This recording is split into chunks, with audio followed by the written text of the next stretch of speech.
Today we're going to be making a slab self-portrait.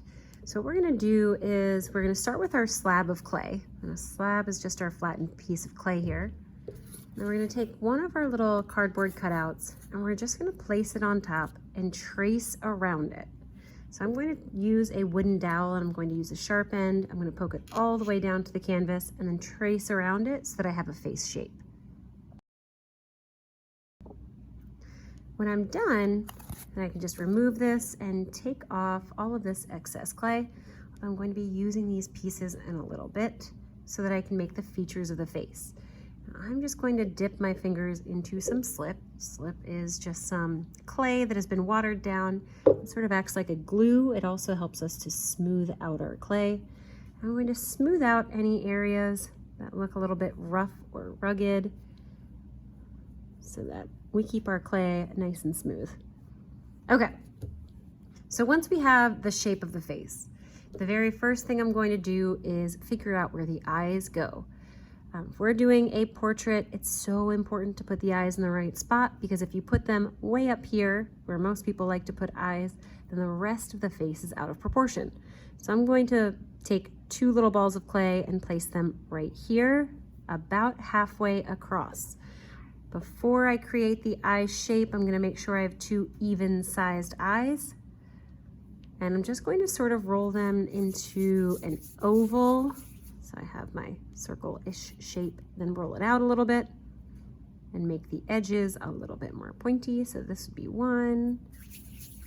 The other one, I'll do the same thing, about the same. And then I'm just going to flatten them out so that I can attach them. Now the two eyes that you made should be about the same size. So if I put one on top of the other, they should be pretty similar. You might notice also that I sort of pinched the edges down to give it more of an eye shape.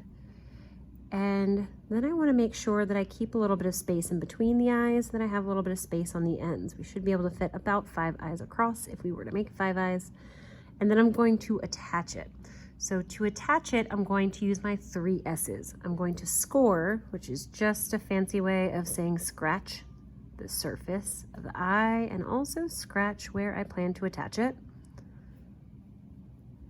And then I'm going to slip. So we're going to use our clay water mixture as glue. I'm going to dab it on there. And then my last step is to stick. So score, slip, stick it on.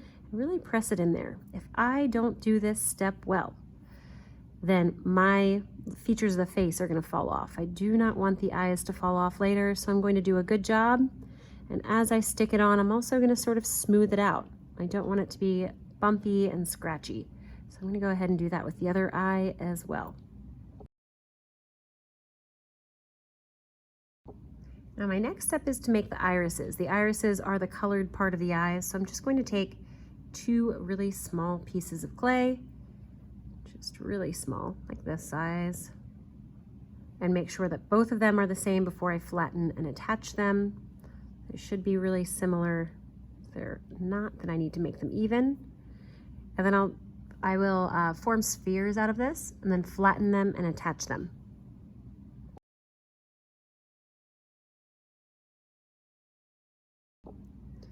All right, now that I have these 2 attached, I scored, slipped, stuck them on. I'm going to use the back of my wooden dowel, the more rounded end, and give each of these eyes a pupil. So right in the middle, I'm just going to press it down a little bit to give it the darkest color of our eye there. Now, it looks a little bit strange because we can see the top of these irises. In real life, we don't normally see the top of those, so I'm going to make some eyelids by just taking a little piece of clay, rolling it out, flattening it, and covering the top of that eye. It's just going to make it look a little bit more realistic. So I'm going to do the same with this, making sure to score, slip, and stick it on.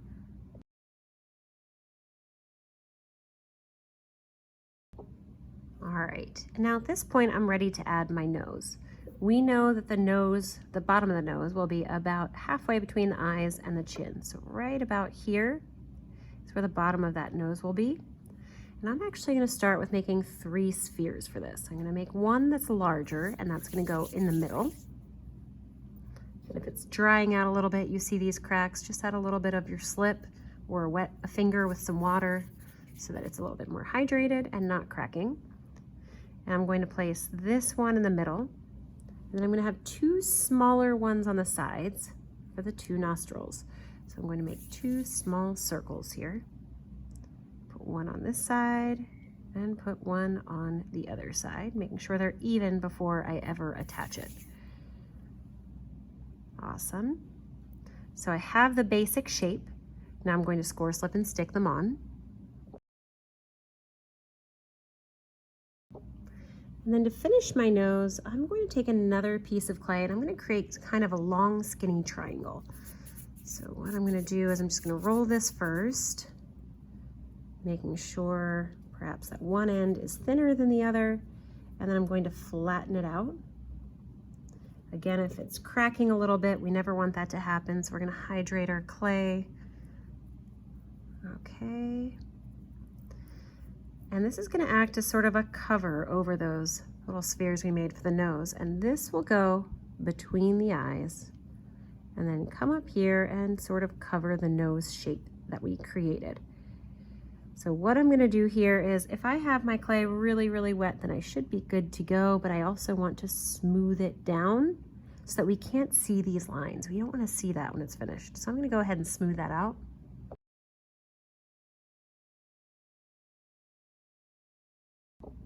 Now you're going to know you're finished with smoothing out the nose when you can't see the lines where it was attached. You definitely don't want to be able to see that.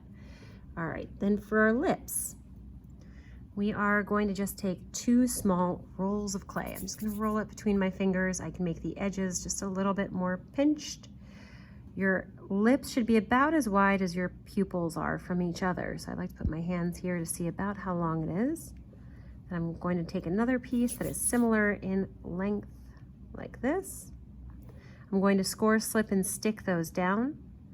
And then I'm going to just push in the top. So I'll do that now.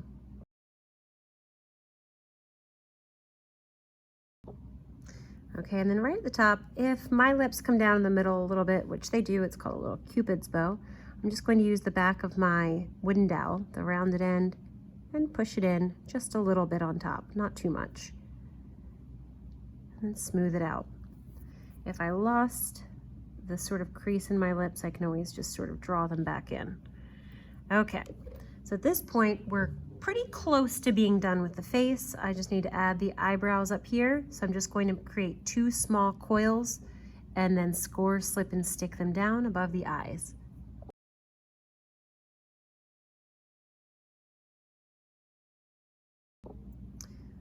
Now at this point I can also add two small coils where the ears would be, and I'm just going to attach it to the sides of the face between the eyes and the nose.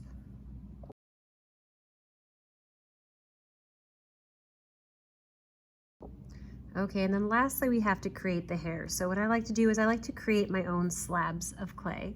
So a slab, again, is just a flattened piece of clay. I'm going to first squeeze it up, make sure it's hydrated, and then I'm going to use the palms of my hand to sort of flatten it out.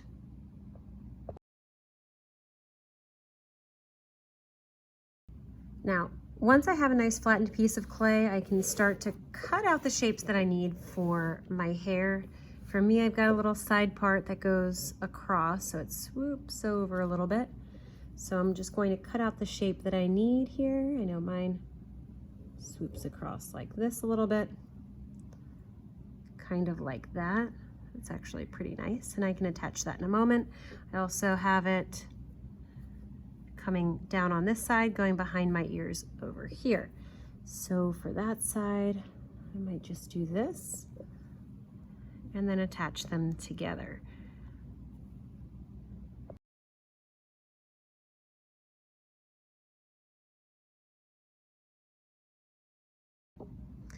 All right, and then I have one last step for me, and that is to add a braid. I oftentimes just wear a little braid that's coming out from the side or behind my head here. So I'm going to cut this into 3 pieces, roll them up, and then braid them together. So now that I'm done with this, I'm going to attach it sort of behind the hair. I'm going to score, slip, and stick it and underneath the head.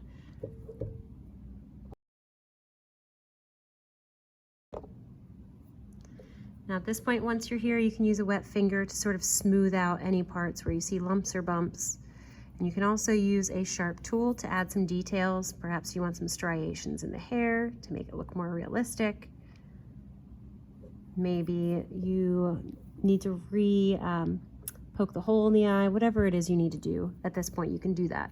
Because after this, we're going to leave it to dry before we stick it in the kiln.